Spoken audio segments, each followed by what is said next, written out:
In 2008, Texas nursing schools graduated 7,689 new registered nurses.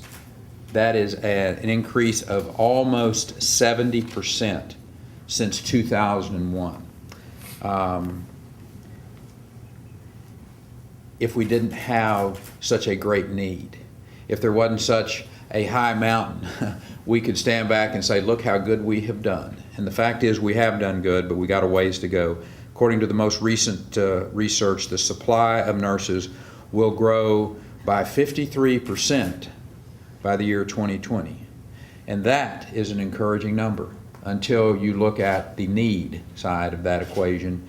And we will need, the demand for nurses will be at 86% during that same period of time. So what we're here today about is very important in addressing one of the great needs that we have in this country and in Texas, and that is increasing the number of nurses. I know Representative King is represented here today, and please give her our best.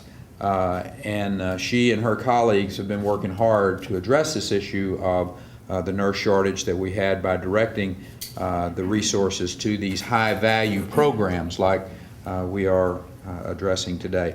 The state budget for 2010 and 2011 includes $49.7 million for the Professional Nursing Shortage Reduction Program. That represents a $35 million increase over the previous biennium. The budget also directs $5 million to our hospital-based Nursing Education Partnership Grant Program that promotes educational partnership between the schools and the hospitals, which is exactly what we're here about today. This investment is, I think, one of those really good return on investments because we have these qualified candidates for nursing school who otherwise couldn't pursue their dream. In fact, in 2008, Texas schools of nursing had to turn away some 9,000 qualified applicants who wanted to study the healing arts. That's 42% of the qualified pool that we had to turn away. The schools will tell you that facilities are certainly a concern, but the lack of qualified staff is the real bottleneck, the factor on their ability to meet capacity.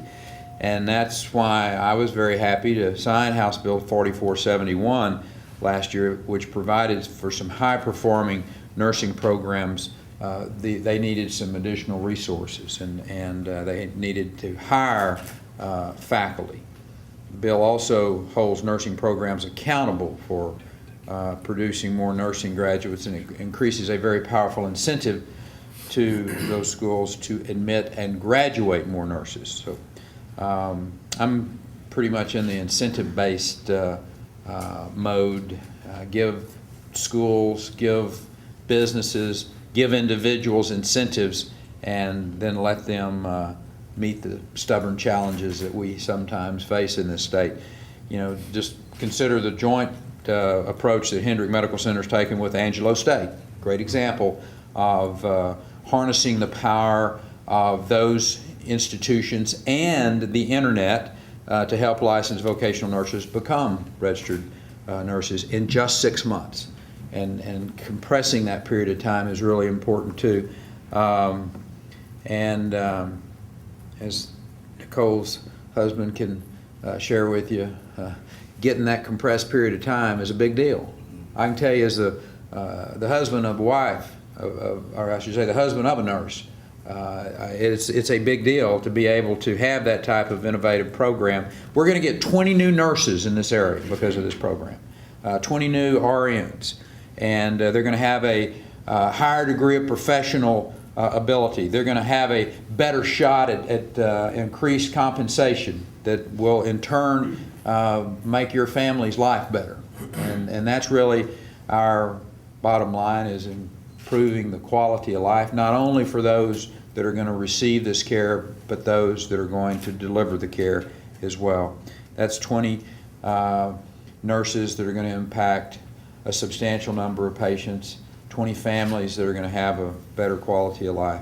And this program is also part of a bigger success story that's being told here in Abilene. The mayor and I were together, I don't know, a few months ago, and Life Science at the Life Sciences Accelerator, thank you. And you have a city that has the 5th lowest unemployment rate in Texas.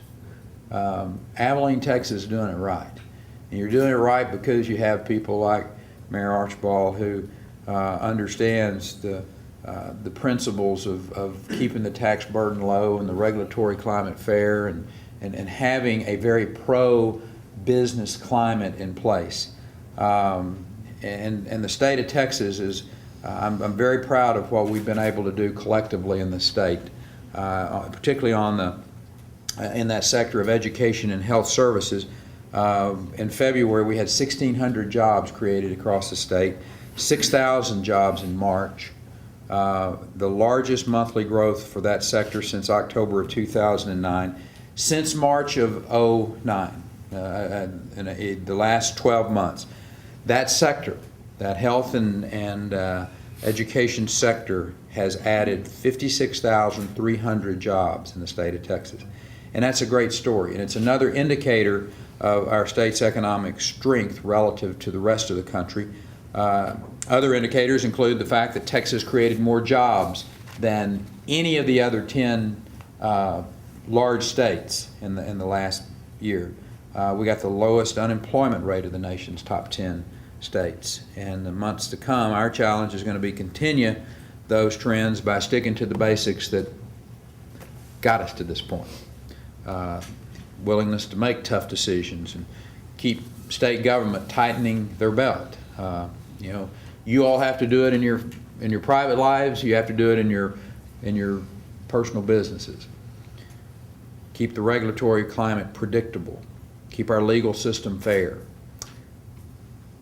That way, job creators can continue to come to this state. I was on the phone today to a major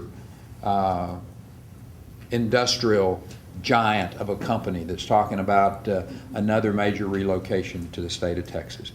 And we've got to continue to improve our educational opportunities so that those job creators know that when they come to the state of Texas, the skilled workforce is going to be here.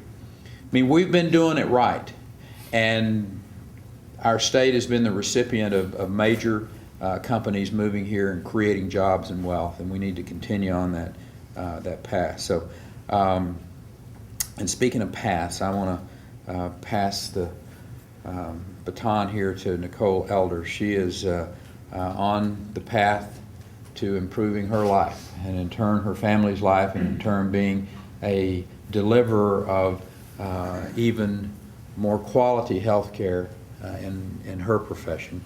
She's the mother of 2. She's worked as an LVN here for the last 6 years, and thanks to this grant, this program is going to allow her the opportunity to accelerate her certification and provide for her children and her husband better.